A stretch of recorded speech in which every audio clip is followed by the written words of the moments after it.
Hello everyone, today we talk about the Romano-Germanic national laws from the migration era to the Carolingian Empire, right, with a bit more focus for the latter, so the 8th and the 9th century, and focusing specifically on the question per se to whom were these laws were codified, right, to be applied concretely, but rather what they entailed altogether by that point, right, being issued fundamentally in the particular ethnic kind of juridical meaning of that time. Fundamentally, national identity in early medieval times is defined by ethnic law, right? It's a juridical concept. Your identity is fundamentally a legal one, a juridical one.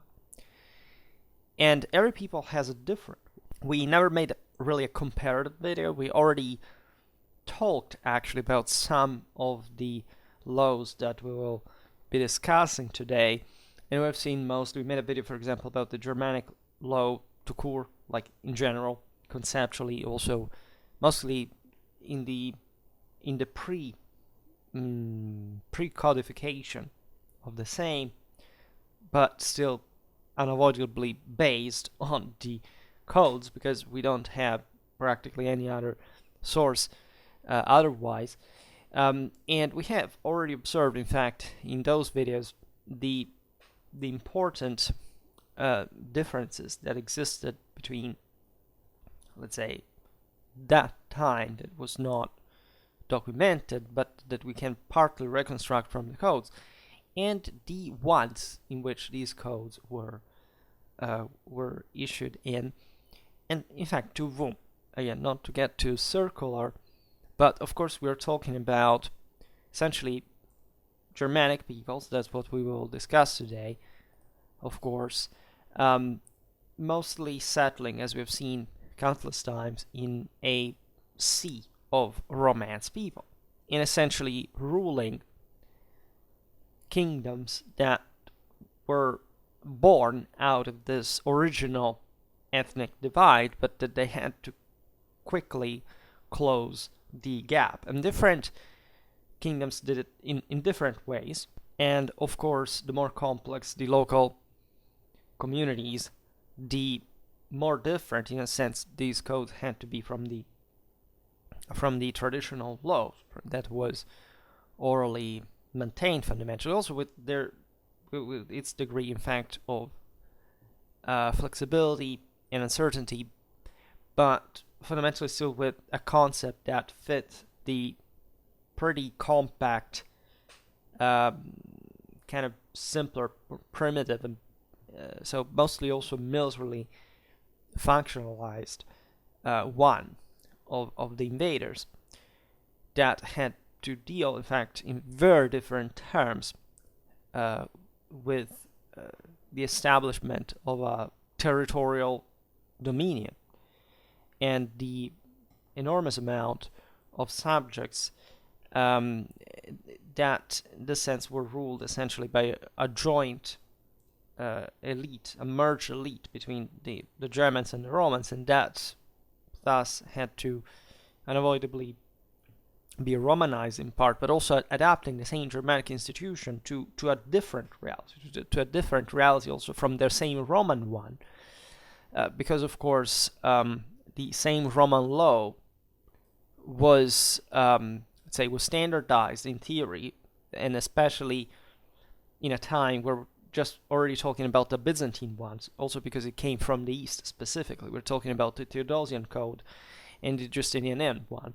Right, so the way these were actually enforced in places like Italy or Spain is a matter of great debate, if anything, because we know that they weren't applied that firmly at all, and these specific regions, as we've seen, were also to be ruled by Germanic peoples who, the sense, had to adapt to something much closer to, in fact, a late antique Roman reality. And that, in fact, however, adopted different solutions. For example, the most Romanized codes are the ones of the Visigoths and let's say of the Goths in general, right? The Ostrogoths are wiped out, so we have relatively less, but as we will see, there were some codes that were issued that were not so important and famous, let's say, as the Burgundian or the Visigothic ones, but still were within that level, in fact, of Romanic. Maybe at the time they were important, but with the Gothic War in Italy, the thing changed dramatically, and so what you have, for example, in the peninsula at that point is the Longobard law that is instead institutionally and culturally much more strictly Germanic, right? Then you have even more than that in the north with the Franks that, yes, codify their laws, but also, especially in the east, in Austrasia, essentially keep living largely as they had been doing before, without much of a codification legislation, not even and thus with a lot of oral tradition, not very differently from the Saxons themselves. The same Carolingians will essentially discipline, as we'll see now, with their own law, right? And in that moment also great, at least initial resistance to Frankish, to Carolingian domination. The Anglo-Saxons too have a much more markedly Germanic juridical culture. There's no doubt about this. As we will see, this situation changes further with the reunion, let's say, of most of these areas under Carolingian control. And the Carolingians were quite aware of their Frankish nature, of their Frankish kingdom, right? And that's why the proper empire, from a formal point of view, was not really obtained, if not as a Roman Catholic one, in 800. But the Franks had all an experience, like in the Merovingians and the Carolingians, to be more specifically there, of an imperial multinational reality where they had to rule over other people, such as the Alemanni, the Bavarians, when they succeeded, the Burgundians, the Goths, etc. And so when this thing expanded further again, in Carolingian times to the greatest extent, this included much, in fact, also the Longobards, the Romans that had remained, some parts of Italy that had just been, conquered by Germanic power in the later generations. Talk about Ravenna and Rome herself, by the way. If not, and proper other still pagan areas that, as we have seen with the conquest of Saxony, would give properly to Saxony a specific law, but you have to think also of more fringe areas, like, for example, the Slavic or Avar frontier.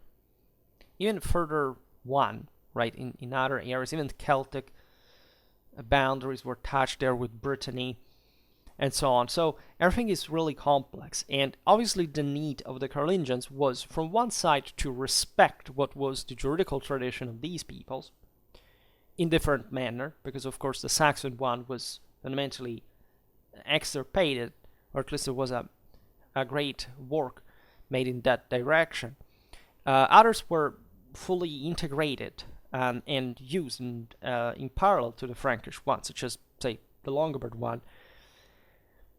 And there was a principle of personality of law maintained all over the empire, right?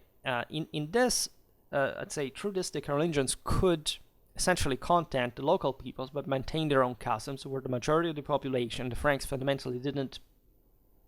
These weren't invasions in the migration era sense. They were conquests, right? If anything, they were elites, right? Military colonies, but not much of anything that could alter the ethnic background of the locals. That, as we stress, is unitary in a national sense. From a juridical point of view, these peoples are identified by their laws quite specifically. That's basically the only discriminant, the only possible one of any kind in those times.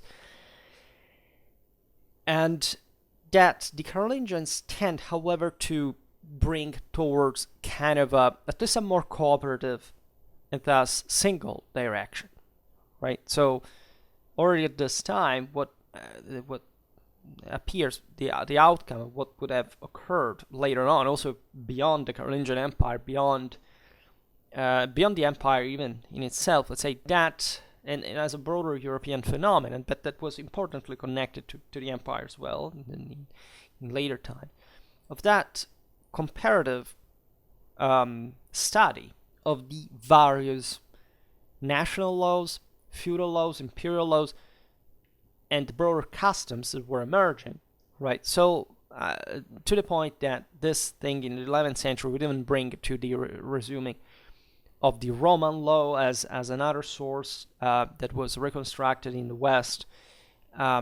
Just to tell you how also in the East the ancient Theodosian Justinian legislations had fundamentally not come intact in the same way that was by the 6th century. So all this, we're talking about Theodosius II, of course, and the so it was a very slow mechanism, but from the latter phase you realize that it was a broader common kind of European work there, based essentially on all the various juridical sources available, that fundamentally in the eyes of the jurists should work to form a mega comprehensive law. And the reason why they thought that was eminently practical, right? Eventually, in late medieval times, juridical science was sclerotized towards some kind of, authoritative principle. Single, scholars that had written particularly prestigious works, essentially commentaries on essentially on Roman law, right? But also connected to the imperial law that went,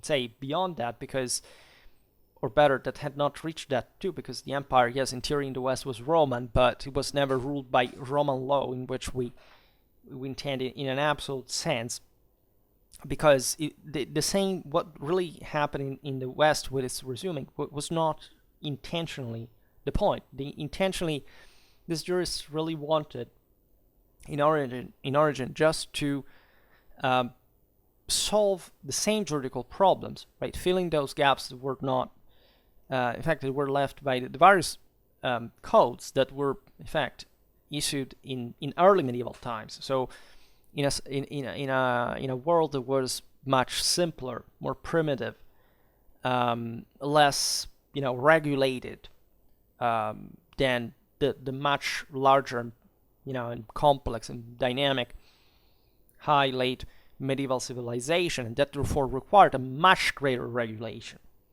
a much greater control by the authorities. So it's a very long story, but it's important to see in perspective as a context, because you wouldn't understand otherwise why this initial moment is so important.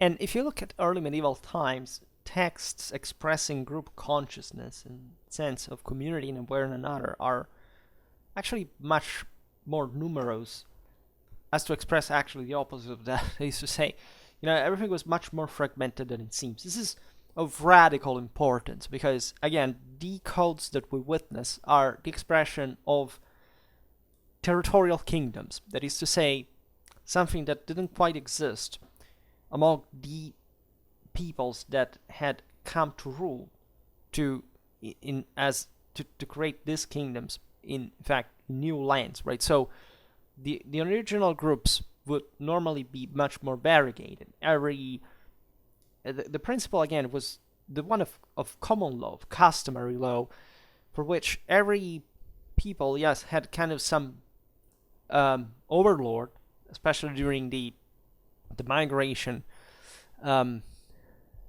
emergency, let's say, and so just like today, in times of war, there's a sort of martial law, right? Some kind of, in fact, exceptional power provided by the people to a single leader for the military purposes, for which some rights are suspended, right, in a way or another. But in practice, what this really meant is that still the various clans that made up, say, the various tribes that made up the confederacy that eventually, would make the kingdom, and the various clans that made up the tribe retained their own very specific identity, right? That in a traditional perspective, had they looked at these law codes of the so-called Germanic leges in particular, well, they would have been probably horrified, right? Especially in those, among those peoples where especially the monarchic imposition was greater, such as among the Franks, right? You know, if you think at these Salic or Ripuarian Franks, but they all had different traditions that were maintained partially, but also these were fundamentally drafted by the elites. Then there were Bavarian, Visigothic, Longobarд, Burgundian, Alemannic, Saxon laws, as we know, that have been, say, considered in general to express a somewhat minimal self-consciousness linked to that nationality as it was intended, right?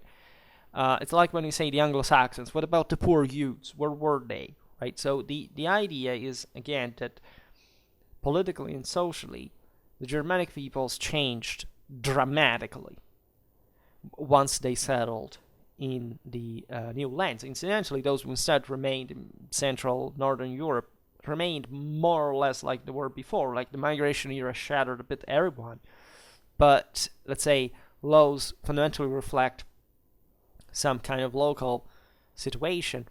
And so, since the changes of the places of origin were much lower, generally speaking, you find something more similar, including, in fact, the absence of actual codes, right? Law was orally transmitted with all the issues you can imagine. There are the issues of those cultures, that is to say, the lack of any central authority, right? And so the constant state of agitation, of conflict, of feud, that in fact all these codes also point dramatically at in the moment in which they were codified, because they were still there, right? Even in more kind of orderly realities as they had already come to be, right? And eventually this would end, right? Because generally the people would be generally pacified, the kingdoms rose as greater powers, and they developed further. So in a state that was very different from one of the places of origin.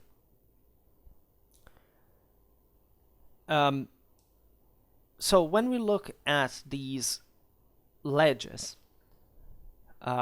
we have to think that they, more than else, in the very moment in which they were issued, they were to be, of course, functional as laws. And you understand they were very intelligent, right? They're much more primitive juridical institutions than, say, the Roman law with all the various categories.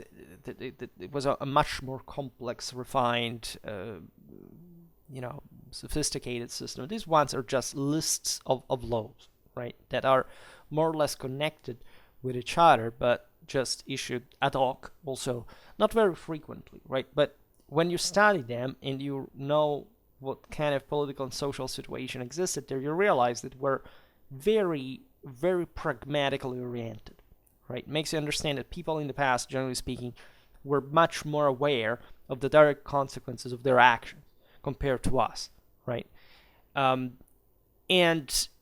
however, in the moment in which these codes were issued, remember, for the first time in this Germanic history, right? So this thing had never existed before. Nobody had ever drafted, written anything in that sense, nor even more pretended to apply this to the entire population of a country that fundamentally had been conquered by a minority of peoples that was also composed by other minorities in the process, and over the majority of people that, generally speaking, were also much more juridically advanced, and they had a much more complex and developed political and social organization prior to that.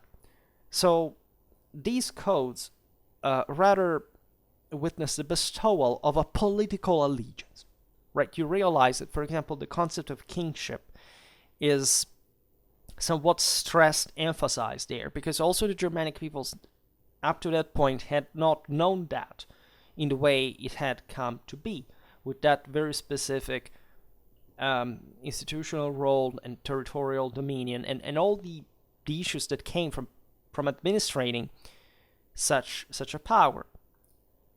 So, in other words, these were also political works, as always, as law is, as always, that required essentially the acknowledgement that one codification of legal customs would be as the guiding set of principles in the cultural and legal relations, rather than another on the part of a number of different groups. This was the actual step. I mean, that the aforementioned tribal clanic element there that could retain essentially a form of autonomy here was not was sacrificed, right, for the greater good of very often the stability of these and the very existence of these kingdoms, right? You had to homogenize, to uniform law, because otherwise you could not rule a country, right? And you could not rule a state, which is kind of obvious. So these groups might, on grounds of language or family origin, appear to be very different, as we've seen, from one another, and may have had little else in common other than the authority they recognize or had been forced to acknowledge sometimes. There is a very interesting episode, for example, during the Longobard migration. The Longobards were historically neighbors and also friends of the Saxons, so much that, you know, in some Longobard Italian graves, for example, you find certain genomas that are dramatically similar to the modern British ones. And we know historically that the number given there by the sources, 20,000 Saxons, had migrated in Italy together with the Longobards. However, remember that the Longobards were the largest migration era group ever to set in motion, and there were not just the Longobards, there were Thuringians, Swabians, Saxons, there were Slavs. Also, in the same graves, there is something very close to the modern Polish genome, interestingly enough. There were surely Sarmatians, there were surely Huns, right? So we're talking about that degree. Same Romanized populations of Pannonia, other areas coming back, I mean, in a sense, talking about also Celtic Prestrata. So you can imagine what altogether what these groups really were like at that moment. Consider that all these groups would kind of join, right? There wasn't really anybody forcing them. These were masses moving also in different waves over different years. And the idea is that the more you are at that point, and the more we can collectively benefit from this, as long as we remain compact eventually by making this massive breakthrough.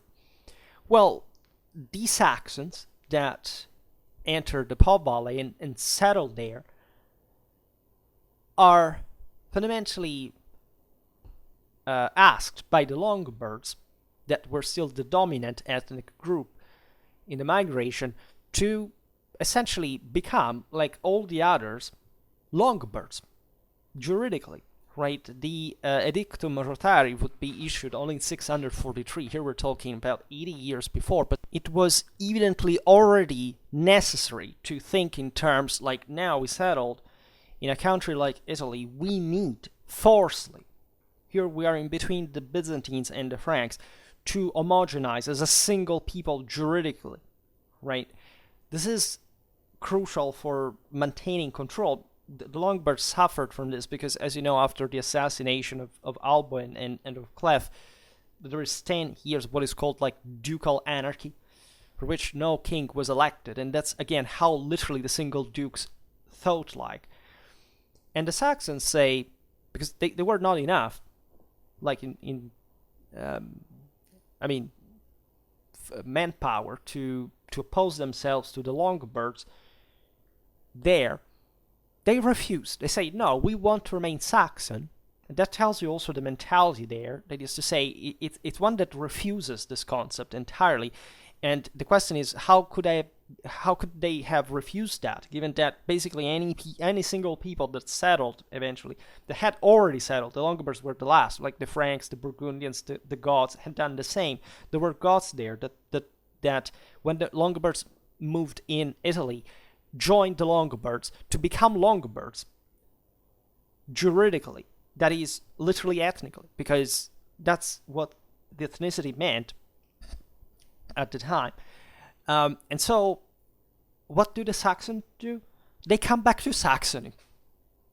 Interestingly enough, they come back to Saxony, as it had happened for other Germanic groups, especially when they had been defeated, the Heralds, others, etc. Actually, what they do? Well, they had been, say, for centuries in Central Europe. They go back to Northern Europe, interestingly enough. And also, more interestingly, by a certain degree, those Longobards that instead had not moved into Italy, that had historically remained, also in the previous centuries when the migration had already begun, remained in what is today Lower Saxony. Well, as you get exactly from this name, you realize that they became Saxons instead on the long run. This is of radical importance. I mean, you could even imagine, I don't know, by the time of the Carolingian conquest of Saxony, there were some Longobard. There are some toponyms, like such as the Bardengau. We're talking about the areas around Hanover, those kind of places that might have maintained kind of the idea locally at a clinic level that were Longobards. And maybe they had even some contact with Italy at some point, because they knew that a bigger group, it was just, after all, a couple of centuries before, had moved there. So that's how composite, heterogeneous, if you want, the background of these peoples were. And so that's why this legal codes was so radically impacting from a political, institutional, cultural, ethnic, and also juridical point of view for these peoples, because it meant to found a state, to found a monarchy. It could be also very different. It could vary from the fundamentally dynastic one of the Merovingians as an elective one, like the Longobard one. Still, the principle of election there existed as an institution, but it was modified. So, according to the local realities. So, group identities of some kind may well therefore be reflected in a professio juris. I made several videos telling the truth about Germanic laws. I think we made something about the Burgundian and the Visigothic one. We made one about the Gothic, Longobard and Frankish law in Italy. We will keep talking about these things, and we have seen quite obviously how also in a recent video that made lots of views, how essentially even the Romance population, through the professio juris, became Germanic legally, right? That's the interesting point, that over time the juridical distinction that existed initially between the Germans and the Romans, like the one of kind of masters and not really servants, because this was a subdivision within the same individual national laws. The Romans were literally out, right? They were in a subordinated position, but they were considered juridically as just these people existing parallel to us, and they have their own law. And that's also why we don't know that much about eventually what happened to Justinian law and such things, because even though there are areas that were that, as we were saying before, like Ravenna, Rome, where Roman law was maintained, so everybody there was a Roman technically. Next door, just like in the Longobard kingdom, everybody had become Germanic, and there is no evidence of Romanity there anymore, and it would be also very deeply ingrained as a concept for the centuries to come. So what does this mean? It means at the end of the day that there was a different divide from the ethnic one in the way we intend. It's kind of a genetic way. And there was a court here. There was a king, right? And there were judges. There were public judges of the royal administration.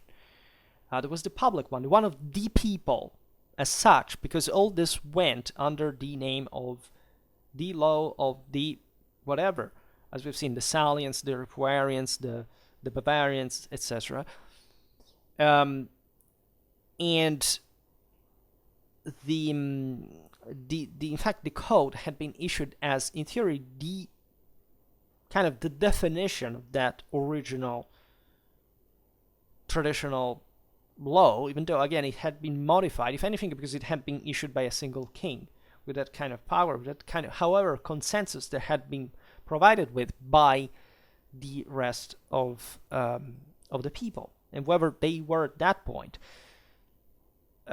Needless to say, these codes were in Latin, so there was a very specific reason why they were in Latin, not just because the Germanic peoples didn't have a literature and Latin was essentially the only language of culture in the West, but the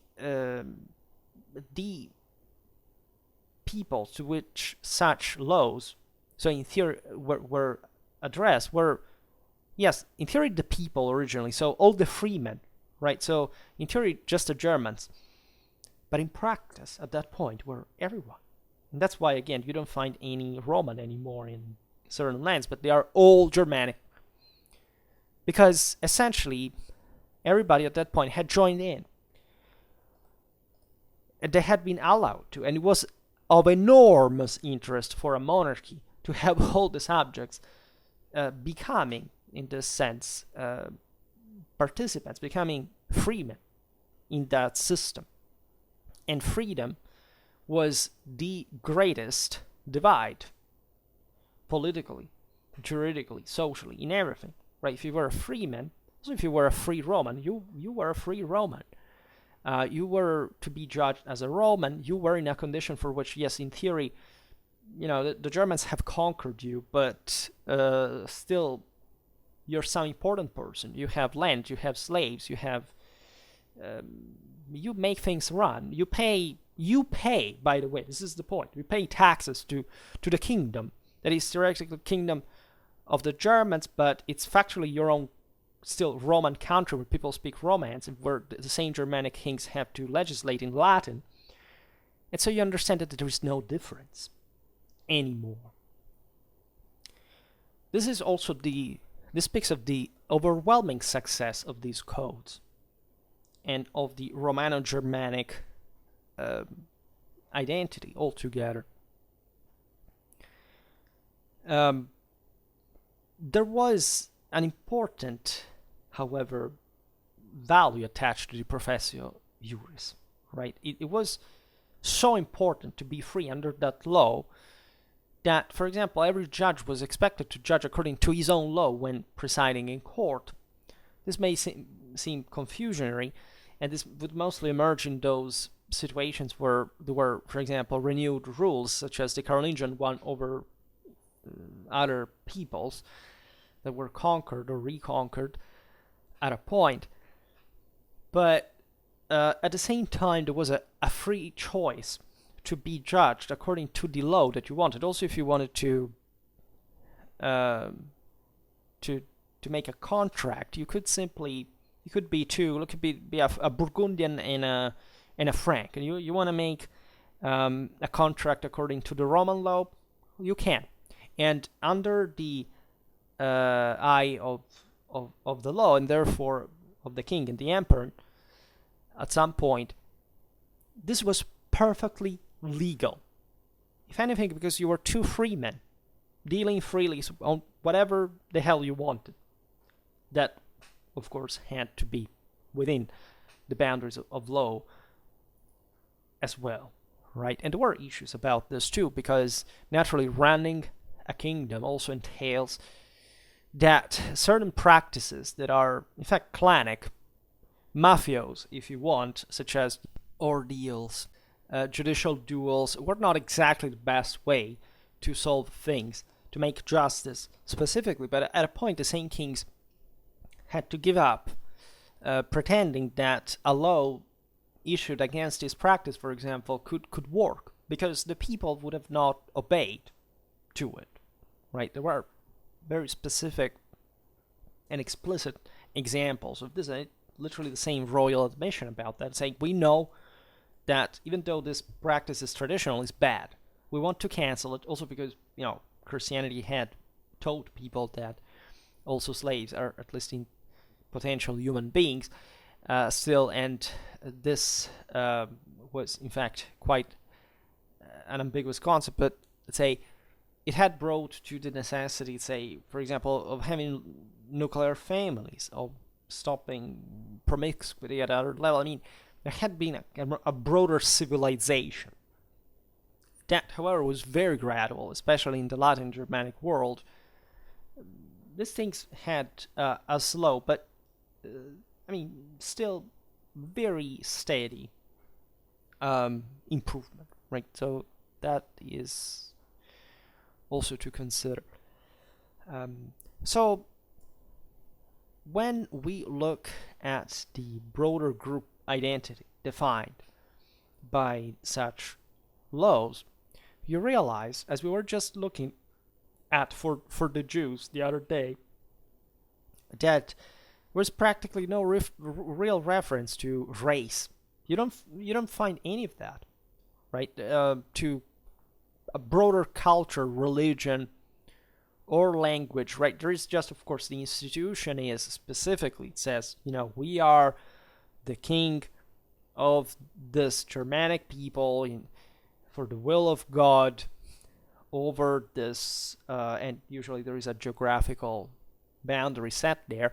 But other than that, right, there ain't much of a diversion out of that. Let's say, as we were saying before, the same jewelry, for example, was also used importantly by, today we talk about the Carolingians. We have seen Louis the Pious, Charles the Bald, having properly also a legal practice, charters issued about the status of these people, and also very often in a privileged sense as imperial agents, etc. So, of course, other very important thing to realize is living in the early Middle Ages doesn't mean that since there is a law, you can just hope that this will be respected from one side, but also that you can, as a standard subject, kind of receive justice so easily.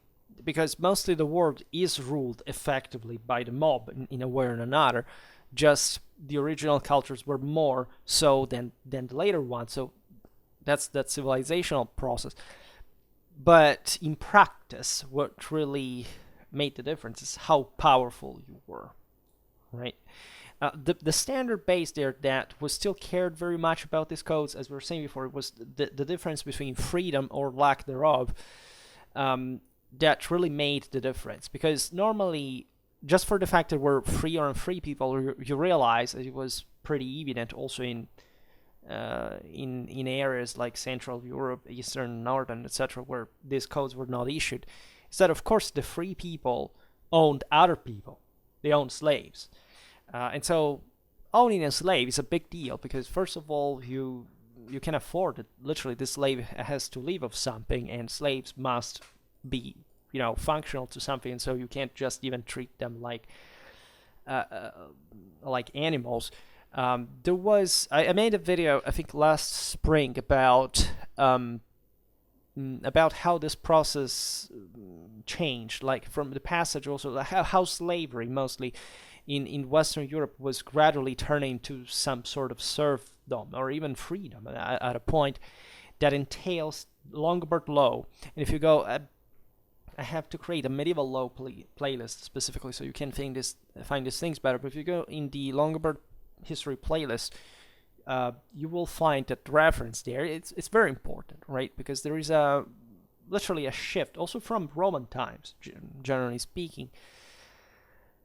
Considered what had happened with the end of the latifundium and the fact that those Roman subjects actually also became, they were colonists but de facto serfs, if you were to speak in practical terms, also became freemen under Germanic communities. And you also understand there, especially in context where the Germans had to contend power from the empire, you realize that that was a very useful way to attract people, to attract manpower, to attract labor force. And of course, you would have never discriminated against them because they were too precious.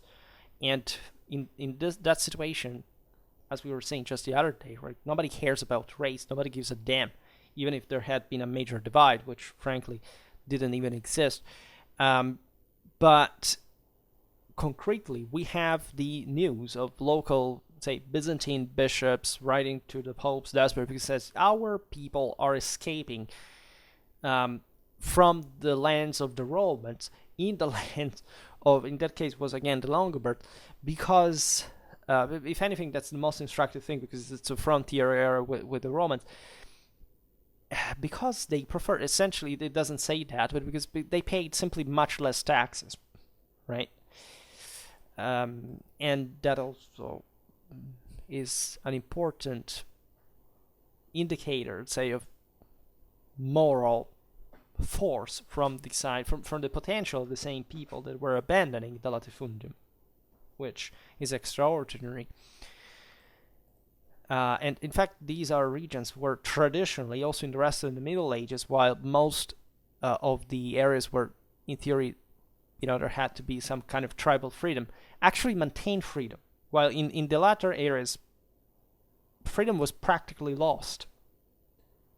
Because you were under some other feudal lord and not really a free person later on. And these things lasted in Europe until the 19th century. In some places also up to the 20th. So bear it in mind, because we're talking about very specific realities that went on for millennia. And history is not made by what single people in a generation think they have changed like, right? Most people's, I say, cultures are essentially defined by something that is perpetuated in the centuries, if not in the millennia. So even in Europe, we didn't change that much from these times, I presume, in many ways. But the question here is, again, how would a multinational empire like the Carolingian one to rule over the system once the uniformity of the national identities was juridically defined? As we were saying before, the Carolingians at that point stressed, like in any well-connected empire, say, the personality of the law.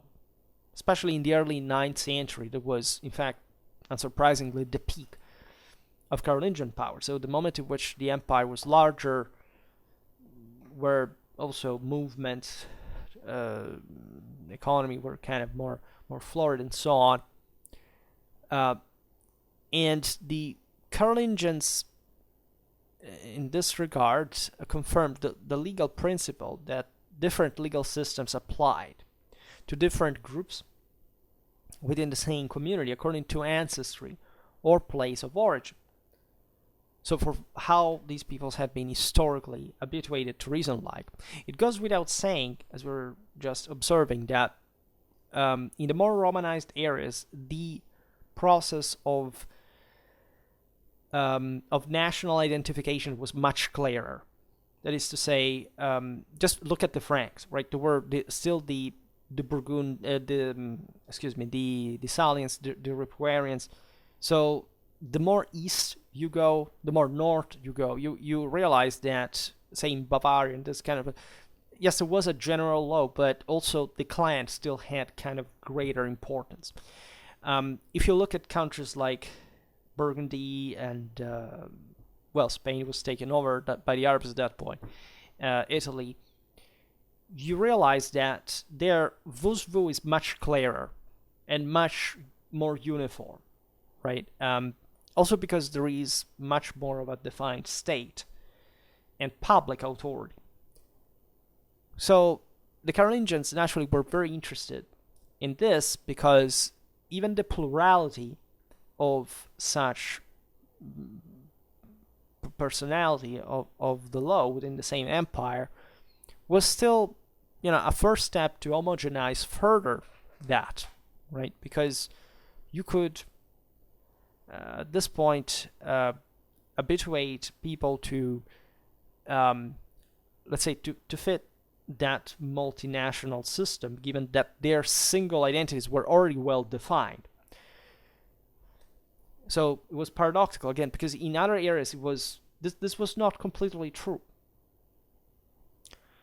yet, and also, again, as we were saying before, also for a long time still, right?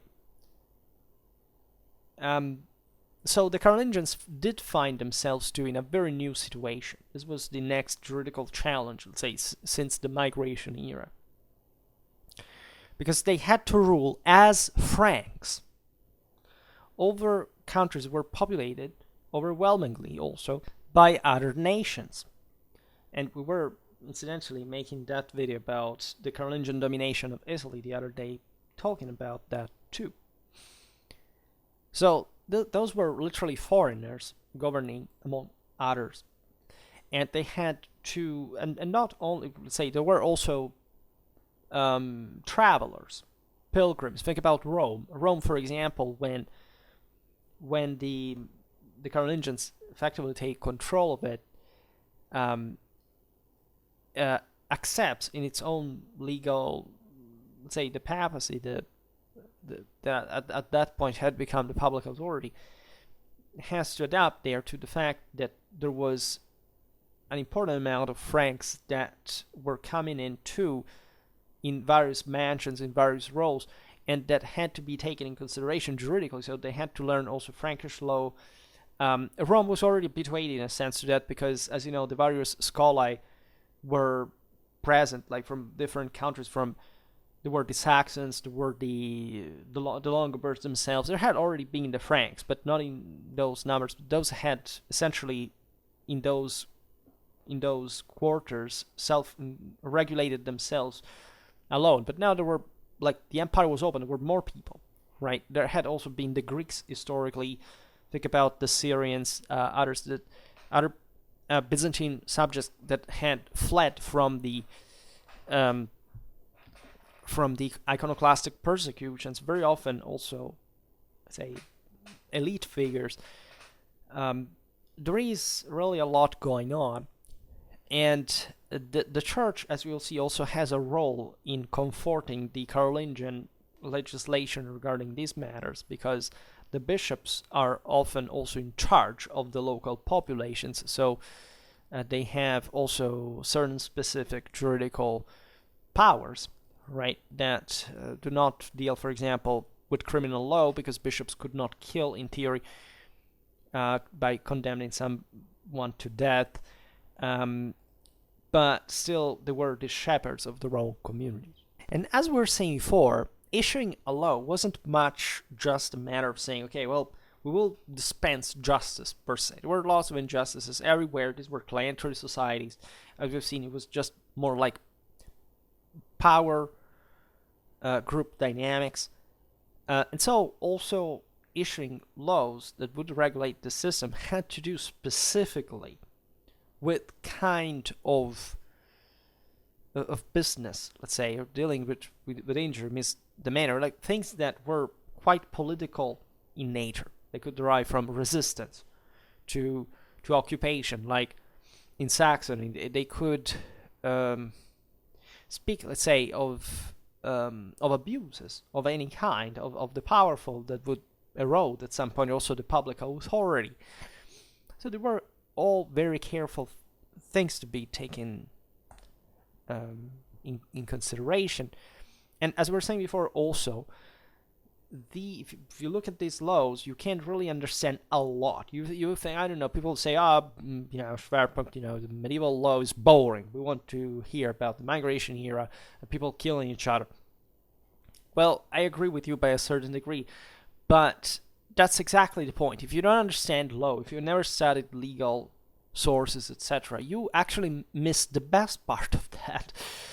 Not just for the violence that I agree we all like, but the actual political dynamics of what triggered that. A true Clausewitzian must know these things because the Trinity is made up of politics, war, and society. And so if you don't understand why conflict erupts, you can't understand anything about the whole thing. And so the reading sometimes, like Carolingian capitulary, and maybe with some study, of course, with some commentary on it, is really instructive, and it should be done much more. Like medieval law, I was skeptical myself. I studied at the university, perhaps because I was forced, and I said, oh my god, it's so boring.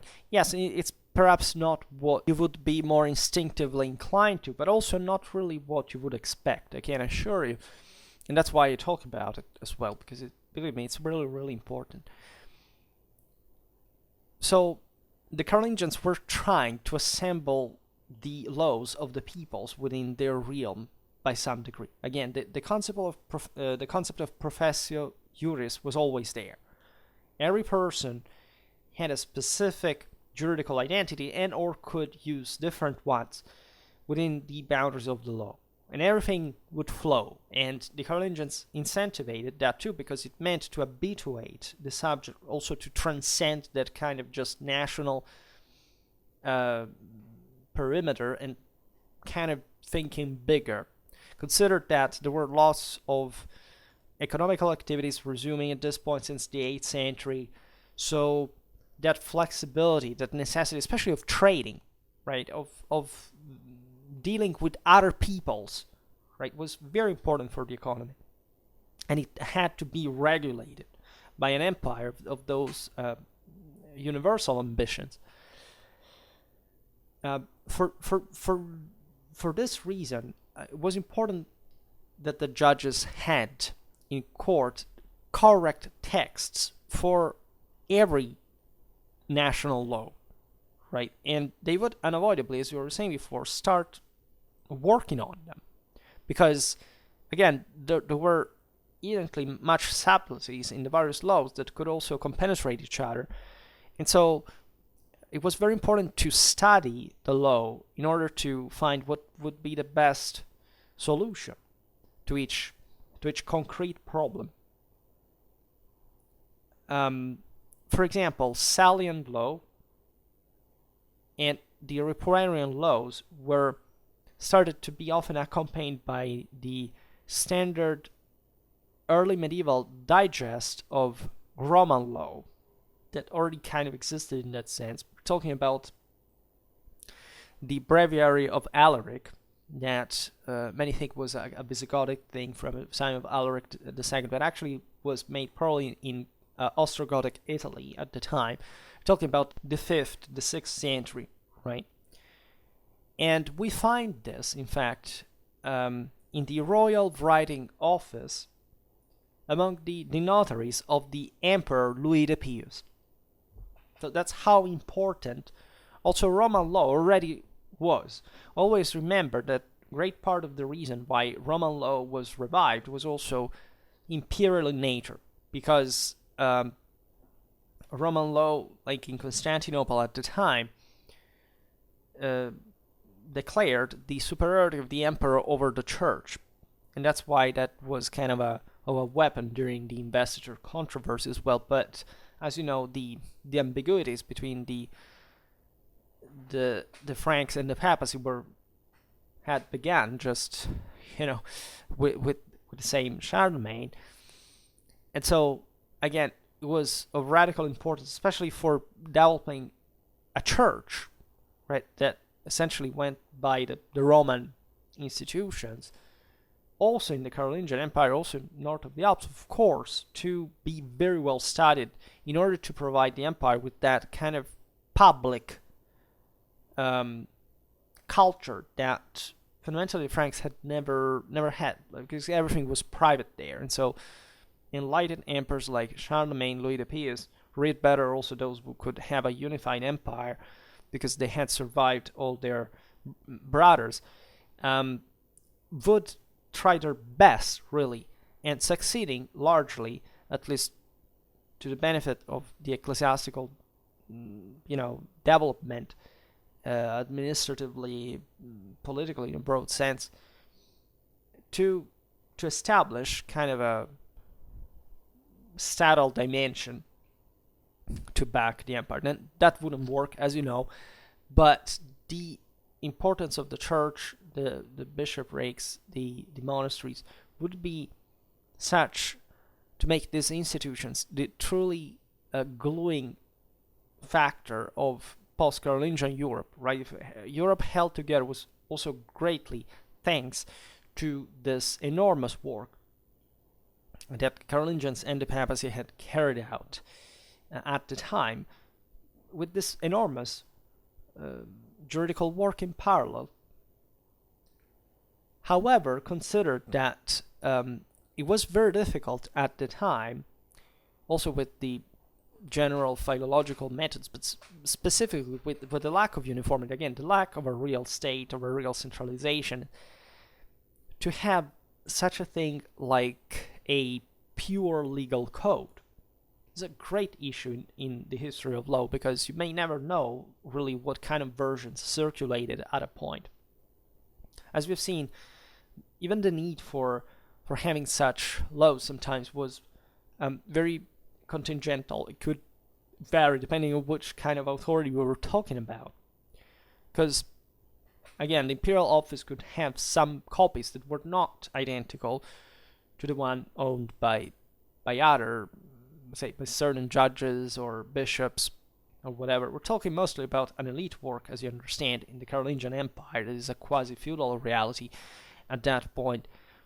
And we also know a few ourselves, sadly enough, as very often for those times. That is to say, surviving manuscripts are often linked with the individual enterprise of particular bishops known to have acted as counselors of the king, such as Ingmar, Archbishop of Rheims. But these are very few, scanty works, right? Very important, codicologically, juridically, paleographically, in a broader sense. But let's say you realize there that they were just created spontaneously. There was not really a standard, a certification. What were the sources of these people? How did they write them down? There is also another issue, that is, there were subjects at that point that simply were illiterate.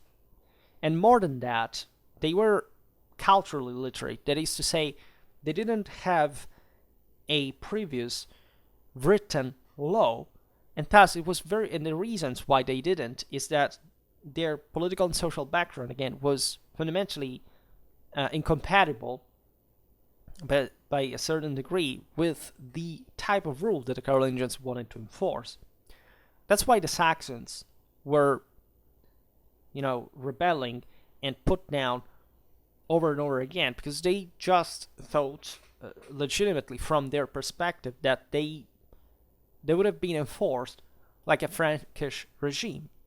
Yes, they should have thought about that before, harassing the Franks for centuries, sacking the Rhineland, and at every useful occasion. But again, yes, this is exactly the point. That was their culture, and that's why eventually they were brought down by the Franks for good. But in 841, it is still relatively late, and we're talking about also close years to the Stellinger revolt, etc. The Saxons refused to follow written law and wished to retain their own customs, regarded by the annalist as pagan and evil usage.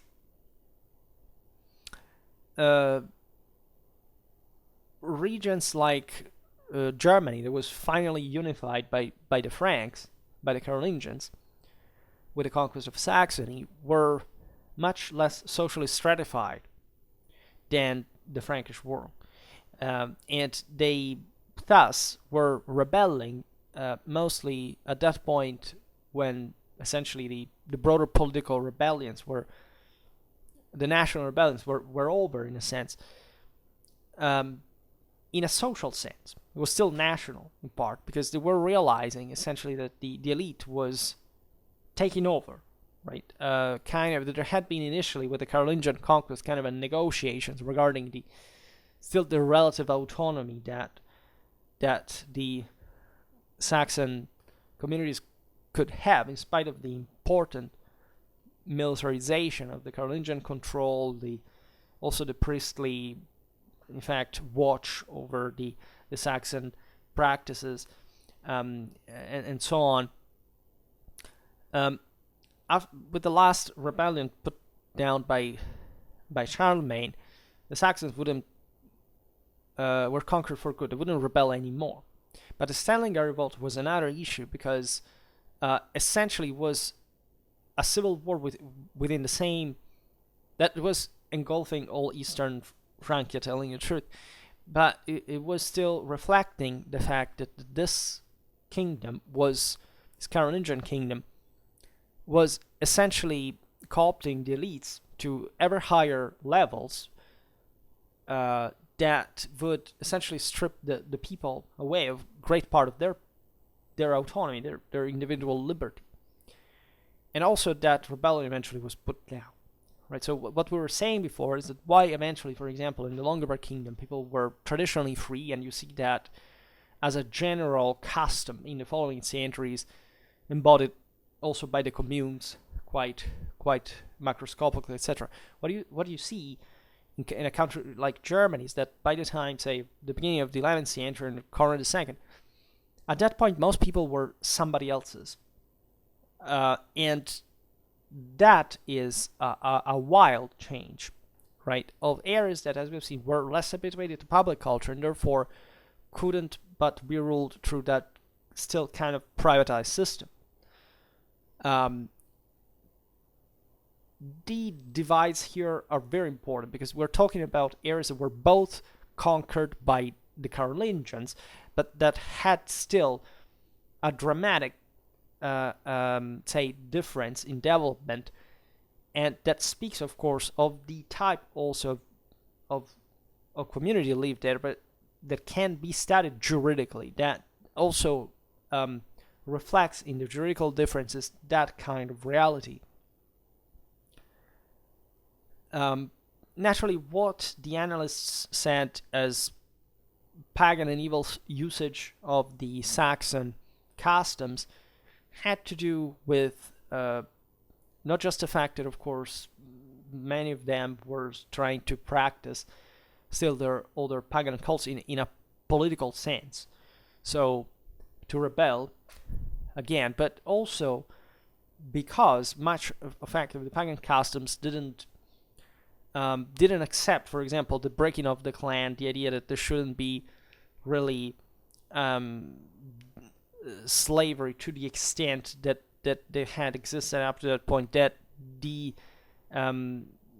that certain, say, broader customs had to be corrected in a more functional sense. So of course there is a big deal of civil development that, even though the Franks surely were not the perfect embodiment of, given that they did only one thing better than anyone else, and that's why they had an empire. They made war, right? But they also knew how to organize. Telling the truth, they were great organizers, and they knew pretty well what it took also to have the capacity to organize and also to maintain. All right, so this evil usage was intended in a kind of a broader civil standard that objectively did occur through the spread of such control, of such administration. So again, everything can vary. Same empire conquers different regions, but you have different outcomes. Well, this does depend, of course, also on the local elites that are always kind of blended with the local ones, right? So that's how the Saxons had the empire for themselves as Christians and Romans.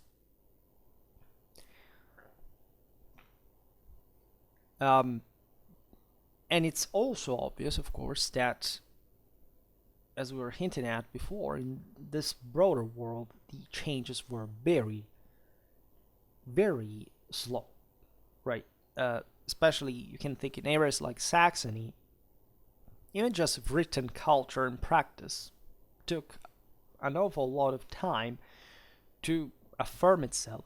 Again, because the local system was different. In a sense, it didn't even necessarily require it, right? If you pick it from a local perspective and not from the one of the bigger empire, right? So of course, not writing fit the type of culture the Saxons would have liked to remain in, but writing fit the one that it took to have an empire and to be in an empire, even to be the protagonist of the empire in the first place. And guess what historical path, fortunately, this take, right? It's an overwhelming success, to say the least. Parallel to this, there was also the maintenance of a collective memory. As we were saying before, also the Austrasian Franks were objectively not that different from the Saxons either, right? So that was also a bridging point by a degree between the two peoples that were quite similar in many ways. And therefore, we should not even overestimate the Frankish capacity at the end of the day of superimposing their own cultural system, because this is not like a standard packed version that you can simply extend, as we just said, on different peoples all in the same way. The important is to make it work, right? That it works enough well to say, okay, well, we can't keep control in this area, and then concentrating on the broader or more specific issues that also this area is presented, by the way, but still in different ways from others. The center of power was in Francia, and especially in Neustria. So historiography, at least several years ago when I was studying these things, I saw that it's really involved, right? There is a frontier in this kind of legal studies, also because they cooperate a lot with disciplines like paleography, codicology. There is a much renewed attention towards this. There's a much higher philological scientific standard in a way to study this. There is also an important involvement, probably of lawyers, like people who study history of law not from a historical perspective, from a legal perspective. I went to the Faculty of Law myself at a point during this class. So we're talking about, again, a broader civilizational perspective that can be derived from this path. It can be measured importantly. We have a relatively scarce amount of copies of the so-called customary laws of the people, such as the Salians, the Ripuarians, the Alemanni, the Bavarians, the Longobards, the Burgundians. And we know even less about how much and where did they circulate, how they were used, right, for whom they were destined. And so, if anything, as always, those are the perennially unanswerable questions of historiography, especially in these times. But again, we have to think of a much more fragmented and, by a degree, publicly uncontrolled reality than we think.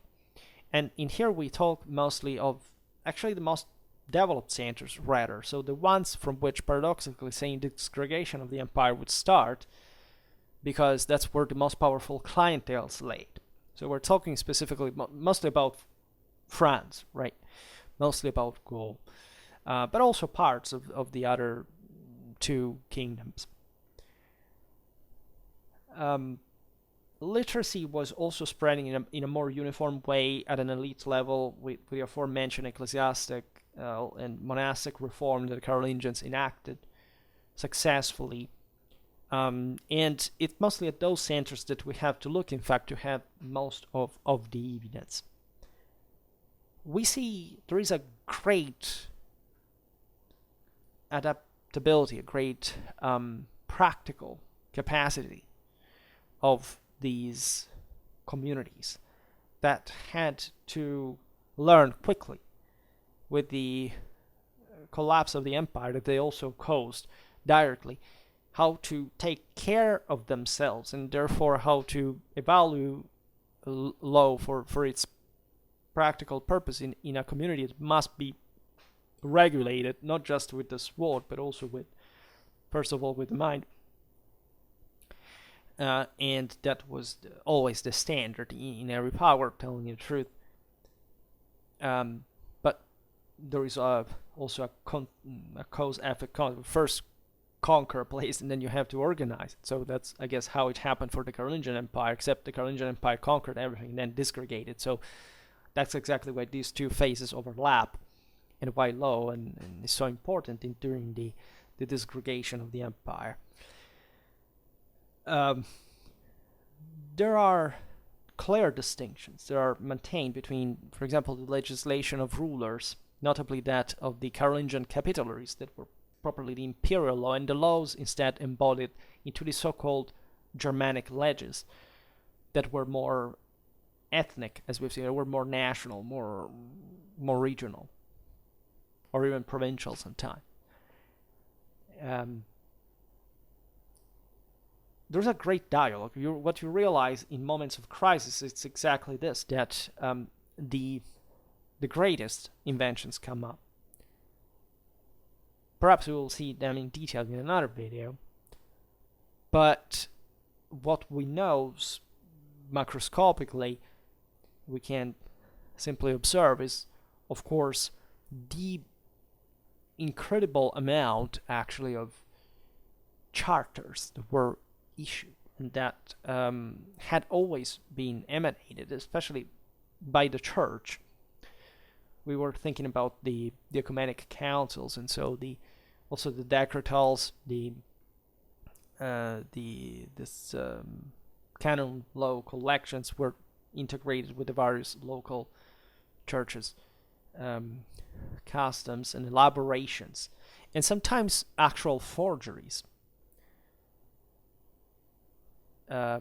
That also very famous historically, that were being produced for strictly local needs, like how to regulate that community, stressing which kind of prerogative of the authority that was deputed to their control.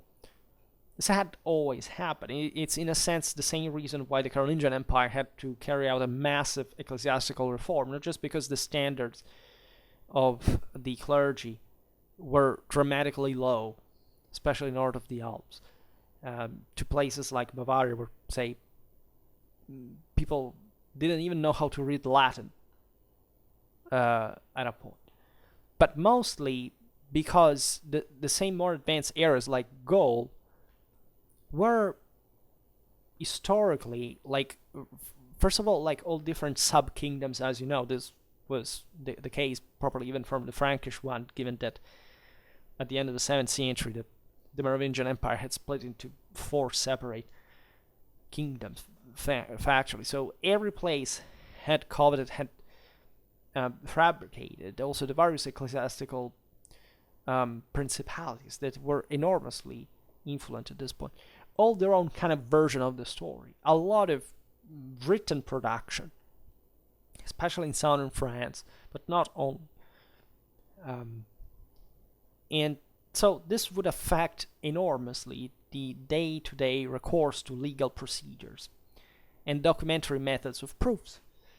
And you understand that if this had to do with issues about land ownership that actually make up the largest amount of surviving charters topics, quite obviously enough, because everything was about the land. Everything in the empire was measured in mansi, right? Land plots. It's obvious you can do a lot of interesting things with forgeries. that will be used eventually in court by saying, here I have, a proof that the land was mine. Maybe it was completely made up. As I was saying before, reading the acts of trials that do exist all over Carolingian Europe in interesting amount, also before, by the way, you can see that, of course, the burden of proof was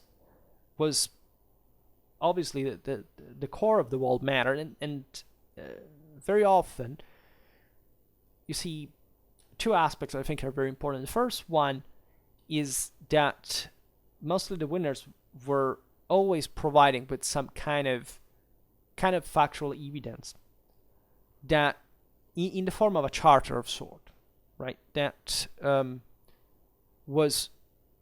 had been emanated by some previous institution, like the king or whatever, and that normally won in a context where the other side, you say, but why didn't the other side present itself with their own charter? Because they didn't have it, first of all, but secondly, because still oral tradition and custom and whatever the power that the clientele of that actor really was, very often involving entire communities, not single people. You don't have to think it like that. It was not just one guy versus one guy. We're always talking about one guy that rules over a lot of people, that says that, I don't know, that valley belonged to him, right? That church belonged to him or whatever. Well, these people mostly thought like about their honor, about their power, about what they could really boast as some kind of individual superiority, as opposed to actual legal evidence. And in this sense, the second aspect is how much let's say, dishabituated they were to reason in terms of written culture. At least, I can say most of the times, because most of these charters also come from the most literate part of Europe. But still, how, the dialectic of power really revolved around the broader prestige of the individual, right? It is exactly what, it's like the Vergil, That's how the path of civilization was like breaking through. It's just like what we were saying before about the kings trying to finish the practice of judicial duels, right? Those people were habituated in mentality that I'm stronger, I'm going to kill you, and I will simply pay a compensation for it because I am richer than you, because I'm a superior human being than you. And I don't give a damn that you have agreed this with an authority that incidentally is the regal one, because this denied, in that sense, the same civil development of the kingdom.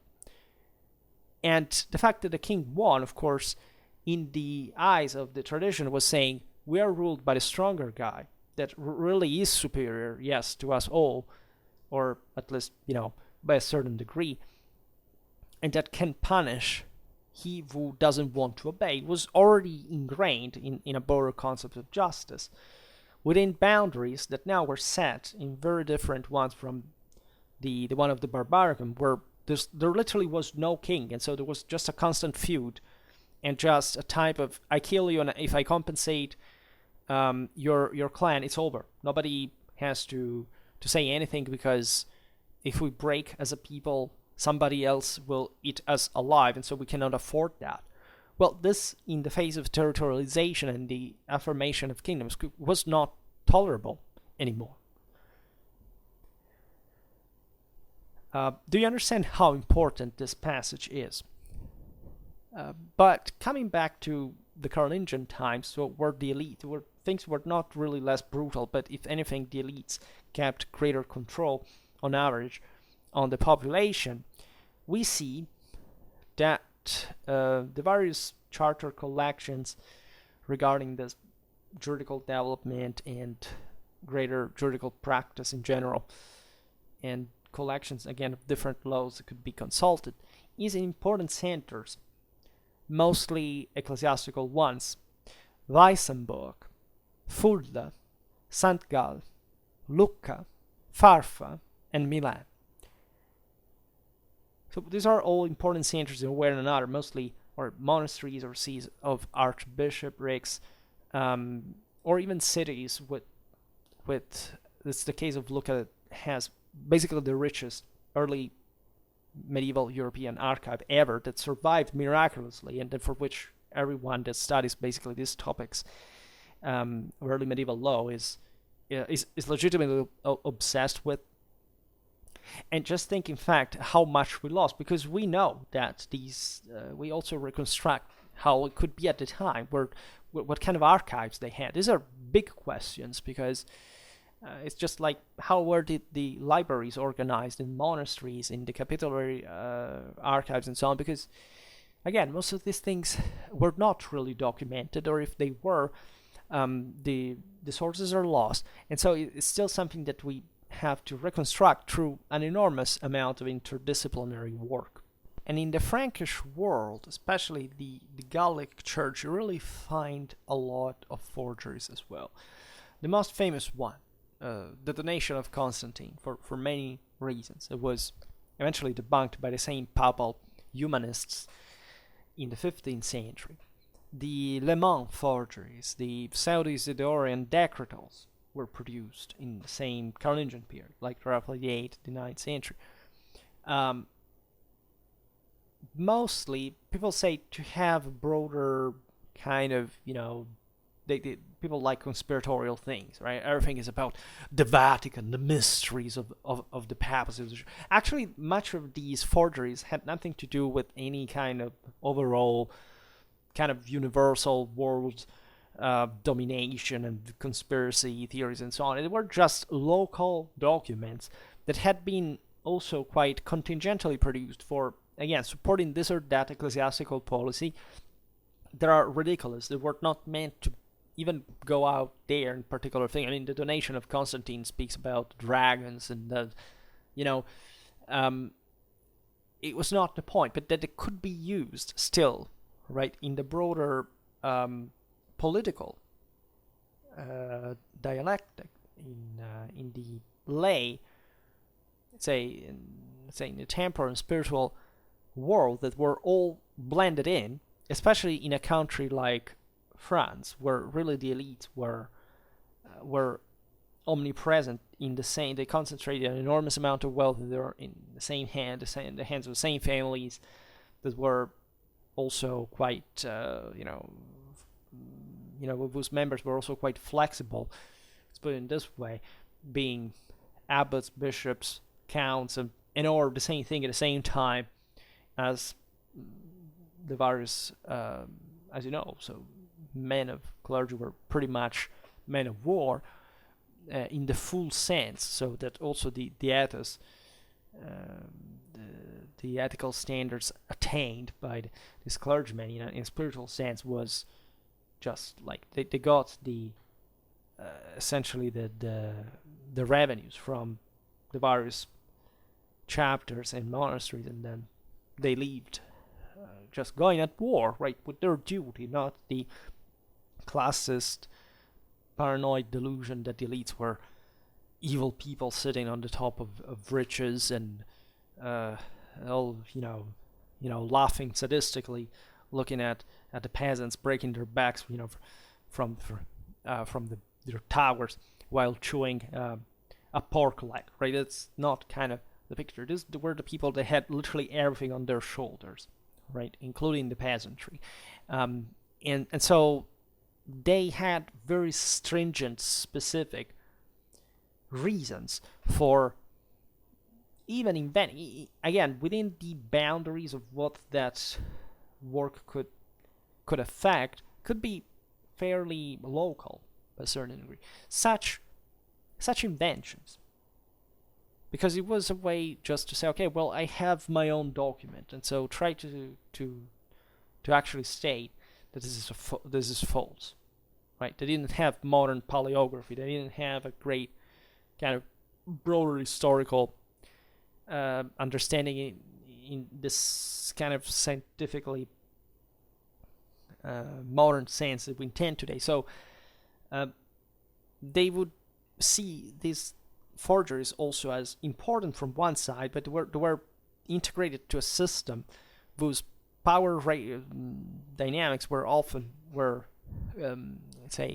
often just more important than those helps that could be used by through such fabrications.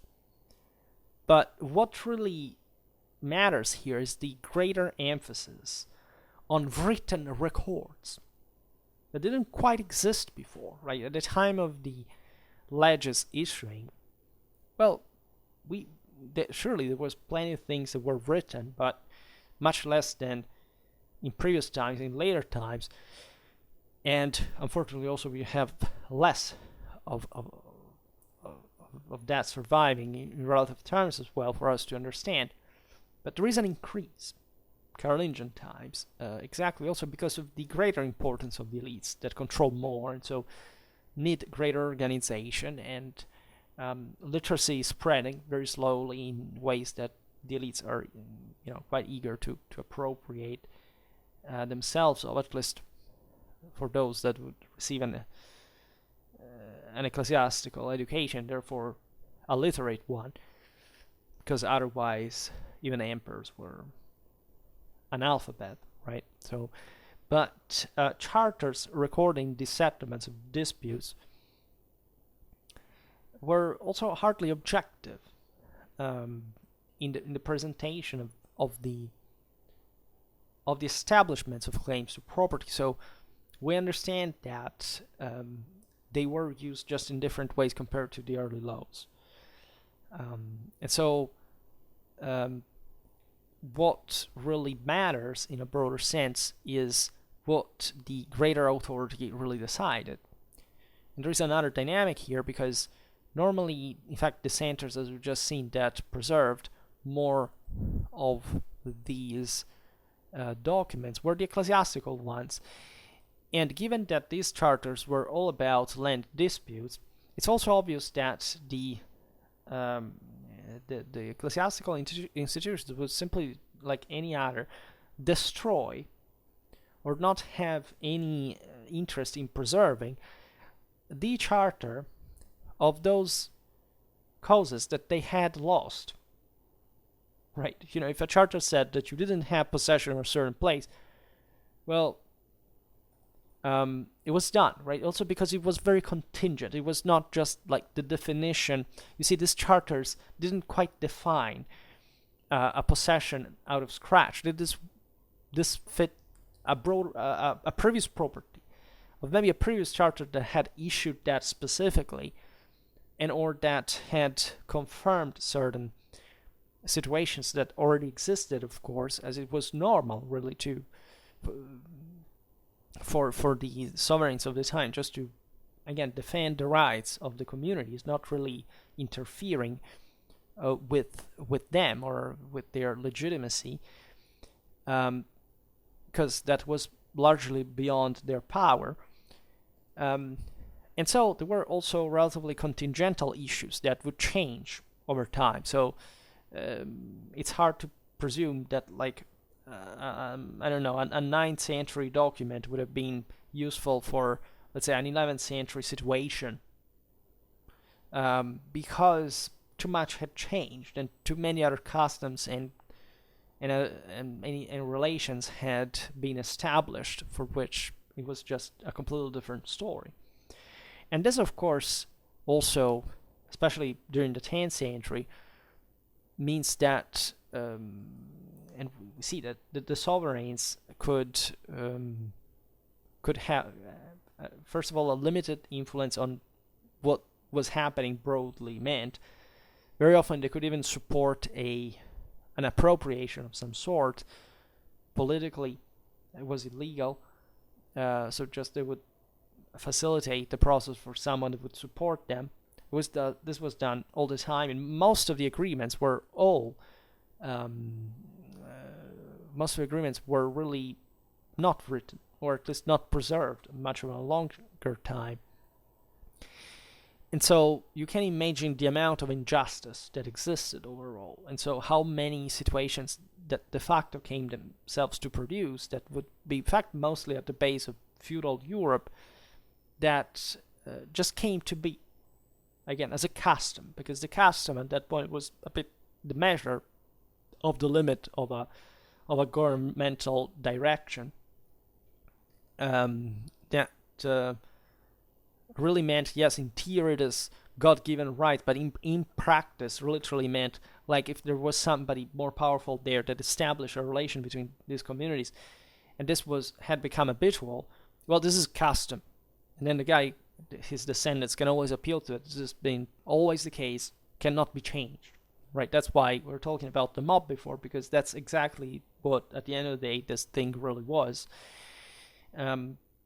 And as you know, in post-Carolingian times, during the 10th century, there's a further massive privatization and further development of a feudal private culture that solved problems essentially by itself, also efficiently, because from this same mob would evolve something more compact and statual, and also these communities had very stringent problems that, at the end of the day, they would always seek to solve. Right, so that, as we have explained very much, that the expansion of that kind of mob that is eventually the feudal elite mostly derives from the acceptance that the peasants had towards the loss of their liberty in exchange for protection, which in that world of wolves really was necessary, and in which the peasantry, for most of, say, up to the late Middle Ages, kind of participated into, also in a brutally violent way. So everybody was a scumbag to a certain degree, but at the same time, you kind of must be, if there is really no other mean to make things work otherwise. And so the world that still emerged from there was, civilizationally, is the one that succeeded on a broader level. So, and from also the one where we all come from, right? Because this happened in one another everywhere in the world, right? Just depending on what was more or less powerful. And so there is some hope somewhere after all. But if you lower the guard, you also lose. And this is the point. So, as a broader conclusion, it's a very difficult task historically to recreate these backgrounds, right? It takes a long time, takes a lot of competence. I've personally met with some of the, I think I met with Wickham once.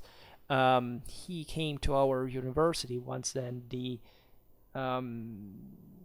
very easygoing guy, and you realize these people studied a lifetime all these things at once, right? Everything, political, juridical, social. Their side didn't really study much military stuff, but say everything you can put in, as we try to do on Schwerpunkt, with some degree of decency for historical method, because again, this is a YouTube channel. You can't really presume that even what I'm discussing is remotely even at the level of, I would do this, I would talk like this, yes, on a university lesson, but I would also, have different register, but it's still working on everything altogether that really makes the thing work. Being too selective, being too narrowly constricted in certain environments, well, it's wrong, really. That's why I like history. As I was saying before, when I studied this stuff also with law professors that studied law, eventually ended up teaching history of law, but not as historians in the humanities faculties, but literally as jurists. In the juridical one, well, you realize there is an abyss between us and them, and even the way they write the history of law manualistically, even the top historiography. I come from a country that is very on the fore on this specific kind of topic and juridical kind of, say, history of law in general. you realize they have a very schematic, in fact, kind of legalistic mentality that is absolutely different from the one that a historian would normally have in comparison. Right? They try to present you, well, they're just manuals sometimes, so they condensate everything since the migration era to the end of the Middle Ages.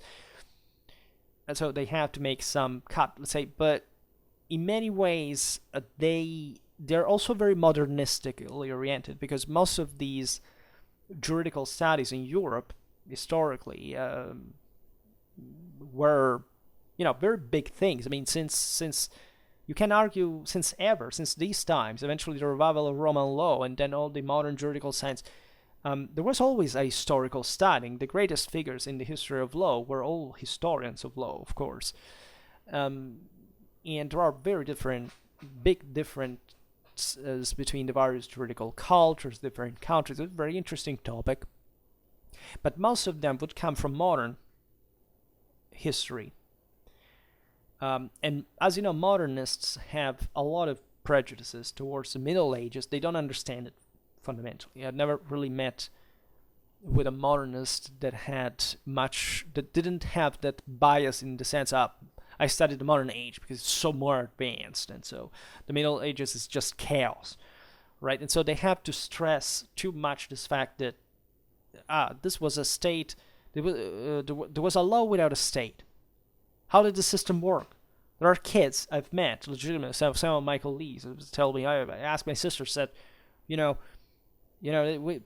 know fundamentally how is it possible that there was no state in the Middle Ages? Well, there was some state, right? It's just there wasn't in the way they meant it, and they didn't understand how it could work, right? And most people really think this about the Middle Ages. They don't understand how messed up it is, but not because we live in less messed up realities. It's just that you have to make an effort to reason outside your personal subjective box.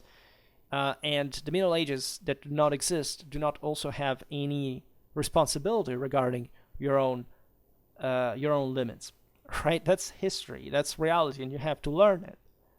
And once you start learning it, you are also able to avoid to say such things like that everything was just dysfunctional, because that's really what modernists really think. They don't understand, they refuse the concept that there was a state or permanent troops, or generally speaking, they take everything by their own relativistic standards. They refuse that there was any kind of centralization in previous times, or at least the Middle Ages specifically, and they go by that. And they actually teach kids this, and it's horrifying. Some of the most radically incompetent people that I've met were specifically modernists. Like, a contemporary paradoxically understands the Middle Ages better than a modernist, because also the contemporary era is so messed up that, yes, of course, their contemporaries as well are completely on another planet regarding the Middle Ages, more than a modernist, but they have less prejudices, and so it's easier to talk about that, and it's also easier objectively to understand the world through the degree of complexity that normally, at least, the medieval historiography has presented, as opposed to the one, the schematism and the categorism and the crystallized concept that modernism unfortunately has maintained more than any other historical era. The antiquists are also kind of very posh and weird, to tell you the truth, and they just don't understand the Middle Ages either, but they, in a sense, at least they deepen a little bit more in the sources rather than making this is another issue, let's not talk about too much, but I swear that I'm friend to modernists as well, so they know, in any case, that everybody's, nobody's beyond redemption, at least ideally, right? And so I may use the benefit of the doubt. In any case, for today, I stop it here. I just hope that you enjoyed this video. If you did, please share it. Otherwise, leave a like or subscribe to my channel if you're interested in my upcoming content. And for now, I thank you heartily for listening to me. I wish you a nice time and see you next time. Bye.